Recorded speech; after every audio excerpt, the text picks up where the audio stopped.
حبيبتي، انا يعني مش عارفه اقول لك ايه، بس انا الحمد لله دلوقتي انا احسن، خدت قرار هيريحني، وعايزه اعيش في سلام، و وعايزه كل الناس ما تزعلش مني، لان انا يعني مش هقول لك مضغوطه، بس الحياه كبيره عليا شويه.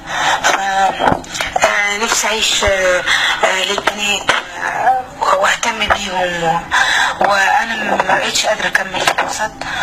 ويا ريت تبلغ رسالتي لكل اللي بيحبوني ان هو ما يزعلوش ويدعوا لي، بس ان انا اعيش في سلام وما يزعلوش مني ابدا، لاني مش يعني مش هستحمل ان هم يزعلوا مني. بس اتمنى ان هم يبقوا فرحانين، لان انا قررت قرار يمكن يريحني، ممكن يبسطني، وربنا معانا جميعا ان شاء الله ويقف معانا. شكرا يا حبيبتي، شكرا لمجلتك. وكمان يا ريت تشكري كل الفنانين اللي قالوا يعني رأيهم في قرار الاعتزال ده، وانا بشكرهم جدا على روحهم الحلوة، وربنا يخليهم لحبايبهم وللناس اللي بتحبهم، وشكرا جدا.